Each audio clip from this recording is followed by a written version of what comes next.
پہلے یوسف رضا گیلانی تھے ان کے ساتھ پی ایم، اور بعد میں راجہ پرویز اشرف تھے، تو وہی چلا رہے تھے سارا کچھ ایگزیکٹو۔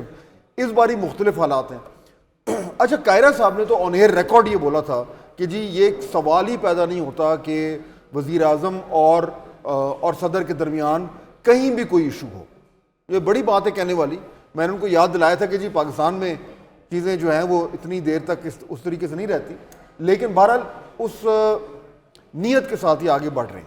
اب ایشو یہ ہے کہ ان کا اس وقت رول کیا ہے، اور میرے خیال میں دیکھیں رول امپورٹنٹ اس ٹائم سب سے زیادہ جو ہوگا وہ دو چیزوں میں ہوگا کوئکلی۔ ایک جو لیجسلیٹو ایجنڈا ہے اس گورنمنٹ کا، اس میں زرداری صاحب اور ان کی جماعت نے ان کا مکمل ساتھ دینا ہے، اس میں زرداری صاحب کا بڑا کروشل رول ہے، نمبر 1۔ نمبر 2، اس وقت جو اپوزیشن کے ساتھ سیاسی داؤ پیچ کرنے ہیں یا مفاہمت کرنی ہے، اس میں زرداری صاحب کا بہت امپورٹنٹ رول ہوگا، کیونکہ نون لیگ اور پی ٹی آئی کے درمیان جو رشتہ ہے اس میں پیپلز پارٹی اور پی ٹی آئی کا رشتہ تھوڑا ڈیفرنٹ ہے۔ ہاں، Peoples Party can bridge it up. ہاں، سندھ میں 9 جو ہیں وہ پی ٹی آئی کے حمایت یافتہ اراکین ہے اور ایک جماعت اسلامی کا بھی ووٹ ہے۔ اچھا، ہاں، تو آئی تھنک وہ جو 9 ووٹس کی آپ بات کر رہے ہیں، چیک کرنا پڑے گا۔ نہیں، میرے سامنے لسٹ کھلی، آپ پلیز ریحان ہاشمی صاحب سے بھی اس کو سفیر اللہ صاحب کے پاس چاہتے ہیں کوئٹہ، ذرا کوئٹہ کی تھوڑی سی معلومات لے لیں۔ بہت شکریہ سفیر صاحب، بتائیں کوئٹہ کی آج پولنگ کیسی رہی؟ سب سے پہلے نتیجہ بھی آپ کے یہاں سے آیا، ایک ووٹ بھی آپ لوگوں کے اراکین نے نہیں دیا چکزئی صاحب کو، کیا وجہ بنی؟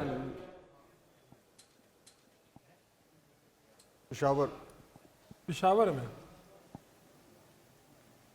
آڈیو چیک کیجئے، جیسے ہی لائن پہ آئیں تو دیں گے۔ ہم کہاں مخاطب ہیں، بلوچستان میں یا پشاور میں؟ ہم کے پی جا رہے ہیں، کے پی۔ چلیے، جو گفتگو ہم پہلے کر رہے تھے زرداری صاحب کے اوپر، اس پہ واپس آ جاتے ہیں۔ آئی تھنک یہ فاض صاحب جو بات کر رہے تھے بڑی امپورٹنٹ تھی، کیونکہ اپر ہینڈ ہوگا، جتنی بھی آئینی عہدے ہیں وہاں پہ آصف علی زرداری صاحب نے پہلے ہی اپنی اسمبلنگ اچھی طرح کر لی ہے اور بڑا رائٹلی کی ہے۔ کیا وہ برج اپ کر پائیں گے نون لیگ اور پی ٹی آئی کو to some extent for something minimum possible?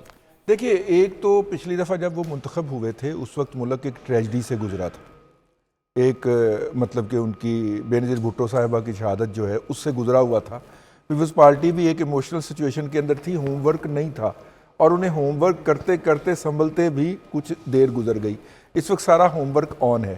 Zardari صاحب کا انتخاب اس بات کی نشاندہی کرتا ہے کہ پی ٹی آئی کے لیے اس سسٹم کے اندر گنجائش پیدا ہو گئی ہے اور مزید ہوگی، پیدا ہونی ہے، ہو گئی ہے، ہو چکی ہے۔